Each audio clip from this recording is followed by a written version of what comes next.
sepertinya tidak ada yang join lagi. Saya mulai perkuliahannya ya. Hari ini kita akan belajar lagi terkait landasan teori.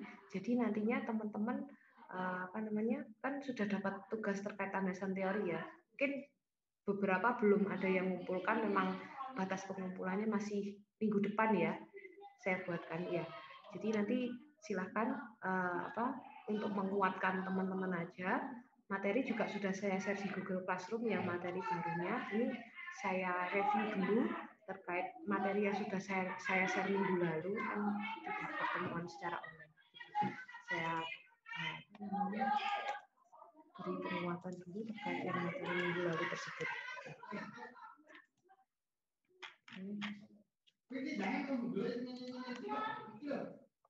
Oke. Ini terkait penulisan bab 2. Jadi kalau untuk bab 2 itu untuk penulisan tata tulis di unit 3 sendiri namanya landasan teori. Tapi nanti kalau ketemu kajian teori atau kajian pustaka itu sama saja, hanya beda istilah kayak gitu ya. Oke. Landasan teori ini biasa disebut juga dengan kajian pustaka, kajian teori. Dalam mengemukakan hasil landasan teori, penulis diharapkan menulis tentang keterkaitan penelitian yang dilakukan dengan penelitian lain, jurnal terdahulu, yang memiliki topik atau bahasan yang sama.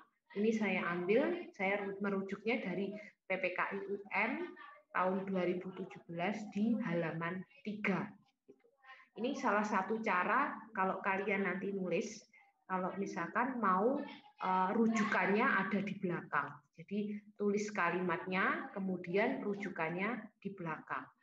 Ini rujukan saya ambil sebab penulisnya adalah tim penulis kayak gitu ya. Tim penulis PPKI UM. Jadi saya ambil cuma PPKI UM. Tapi kalau misalkan namanya Anastasia Jenny Teguh misalkan kayak gitu. Itu kan ada 3 kata ya. Kita ambil yang terakhir Teguh, kemudian A.J. tahun penulisannya misalkan 2021. Kemudian tutup kurung. Kalau tidak ini diberikan halaman, tidak apa-apa. Jadi langsung tahunnya saja kayak gitu. Pun juga kalau saat kita menulis itu harus konstan ya. Jadi kalau di awal kita pakai halaman, semua rujukan kita wajib pakai halaman. Tapi kalau tidak pakai halaman, ya usahakan pakai tahun saja kayak gitu. Itu ya. Jadi dari awal sampai akhir cara merujuk kita harus konstan. Nanti kalau yang di depan nama pengarangnya, jadi nama rujukan kita ada di depan, nanti contohnya ada di belakang. Saya kasih tahu contohnya. Terus kemudian jadi kalau kita menulis landasan teori juga, landasan teori ini secara garis besar itu adalah jabaran dari variabel kita. Misal kita mau menulis terkait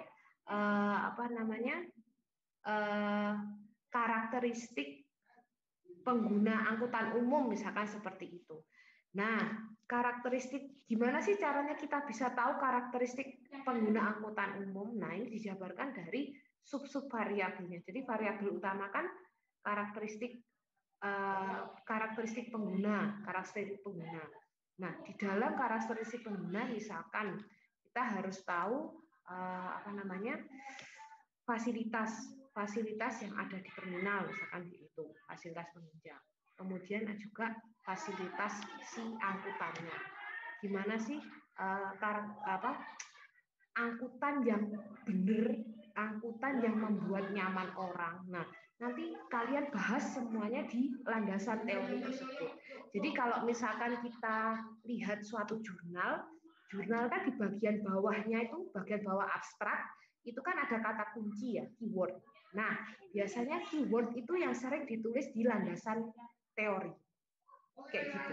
Jadi nanti kalau teman-teman bingung mau menulis apa saja, mau menulis apa di landasan teorimu, kamu kan sebelumnya kan sudah merujuk dari jurnal-jurnal sebelumnya.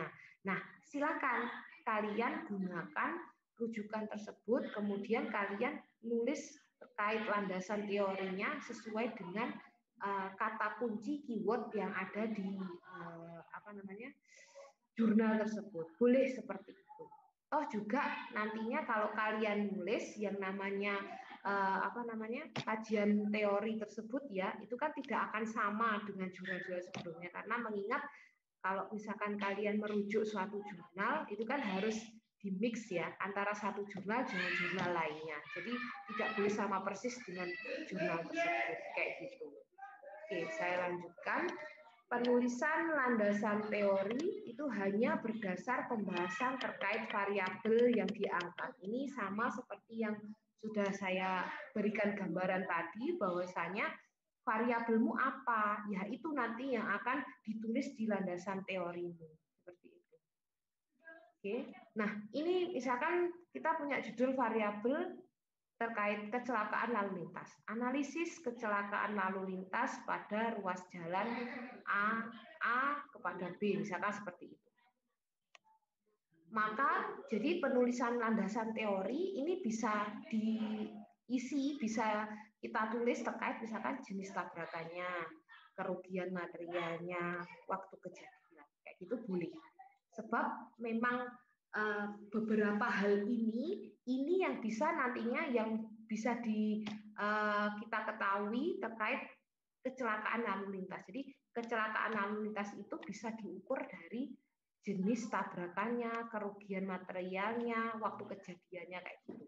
Bisa diidentifikasi kayak gitu ya. Nah, kalau teman-teman masih bingung terkait sub-sub variabel yang teman-teman miliki di variabelmu, itu nanti bisa lihat di jurnal yang jelas ya, ataupun dari buku gitu. Kalau misalkan di buku ada, silakan boleh. Kalau misalkan ya dari buku. Saya lanjutkan terkait tinjauan pustaka, landasan teori. Jadi menurut Kestester dan Heisler di tahun 84, ini fungsinya yang pertama untuk mempelajari sejarah permasalahan penelitian. Jadi kita wajib tahu permasalahan penelitiannya itu ada di mana. Kemudian untuk membantu pemilihan cara penelitian. Ini juga biasanya belajar dari pengalaman peneliti sebelumnya. Kemudian untuk memahami kerangka latar belakang teoritis dari permasalahan yang diteliti. Jadi nantinya landasan teori itu akan bermuara juga di kerangka teori, kerangka diagram alur penelitian kita kayak gitu. Jadi silakan teman-teman cek skripsi milik kakak tingkat nanti di bab 2 setelah kita menjabarkan teori-teori terkait variabel yang kita angkat, yang nantinya bisa membantu untuk menyelesaikan pembahasan kita nantinya. Nah, itu di bagian akhir akan ada diagram alir penelitiannya. Kayak gitu. Kemudian untuk yang keempat, untuk memahami kelebihan atau kekurangan studi terdahulu. Jadi wajib kita nantinya juga nulis di diagram alir itu juga ada namanya penelitian terdahulu. Jadi biasanya dosen-dosen itu meminta kalian untuk mencantumkan penelitian terdahulu yang masih berkaitan dengan variabelmu, seenggaknya ada 5 jurnal pendukung. Kayak gitu. Kemudian untuk menghindari duplikasi yang tidak perlu. Jadi seringnya teman-teman itu kalau misalkan menulis ya, jadi tinggal copy paste atau tulisan dari buku dipindah ke Word kalian. Jadi sebenarnya prinsip nulisnya nggak kayak gitu ya teman-teman. Kita baca sebuah jurnal, kemudian kita pahamnya apa, kita nyampeknya di kita apa, kemudian itu yang kita tulis. Nah, itu apa sih tujuannya? Untuk menghindari plagiasi, untuk menghindari kesamaan dengan penulis sebelumnya. Kayak gitu. Jadi dibiasakan seperti itu. Jadi nggak cuma kita ngambil dari jurnal copy paste atau kita ngambil dari buku. Enggak seperti itu. Kalau kamu sering kayak gitu, nantinya hasil cek plagiasimu itu akan tinggi.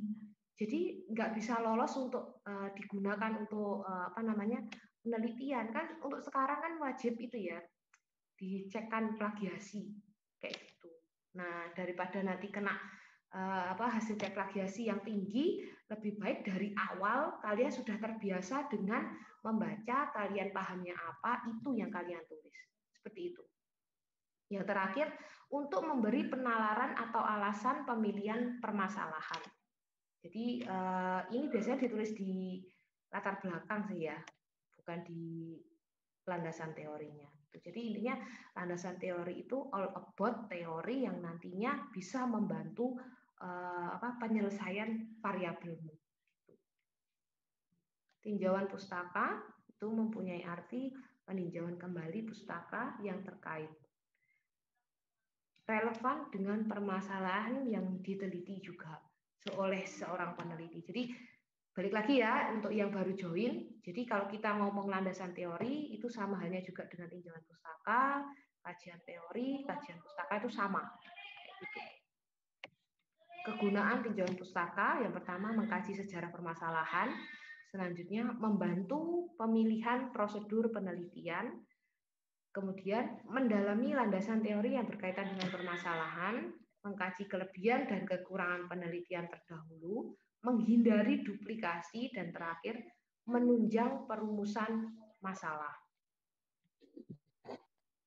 Kajian teori itu uraian atau review dengan jelas serta mendalam terkait kepustakaan yang berhubungan dengan masalah yang akan diteliti. Jadi all about teori ya, jadi dari jurnal juga, dari buku utamanya kayak gitu untuk kajian teori. Ini kan agak sedikit berbeda dengan latar belakang masalah yang menambahkan tentang kajian empirik. Kalau kajian empirik kan berkaitan dengan tempat penelitian yang akan kamu angkat. Kemudian kerangka konseptual. Kerangka konseptual ini ada di landasan teori, ada di bagian terakhir ya. Jadi nantinya akan menjelaskan variabel yang diteliti serta dikaitkan antar variabel tersebut kayak gitu. Jadi variabel utama dia akan mengandung sub-sub variabelnya. Ini nantinya sub-sub variabel ini berguna kalau misalkan penelitian kalian itu terkait survei. Jadi kalau penelitian survei gitu ya, kayak misalkan analisis kinerja angkutan umum misalkan seperti itu. Nah, nanti sub-sub variabel ini digunakan untuk membuat pertanyaan di kuesionermu. Kayak gitu. Jadi akan lebih mempermudah kalau kalian sudah paham sub-sub variabelmu itu nanti apa saja. Berkaitan dengan tinjauan teoritis, tinjauan pustaka, itu ada teori yang dapat mendukung penelitian, intinya yang harus ditulis. Kemudian dari mana kita dapat teori pendukung penelitian? Jadi semua teori wajib ada rujukannya. Penulisan rujukan seperti yang sudah saya contohkan di awal tadi, atau teman-teman nantinya bisa menuliskan menggunakan format Mendeley. Jadi saya harapkan teman-teman sudah itu ya, aplikasi Mendeley di Word kalian ya. Jadi kemarin kan sudah saya beritahu ya cara mensinkronkannya. Jadi semoga teman-teman sudah mencoba untuk mengaplikasikannya. Kemudian yang ketiga, apakah sudah ada penelitian terdahulu yang relevan? Kemudian yang terakhir, bagaimana bentuk pemikiran penelitiannya? Ini tertuang di diagram aliran.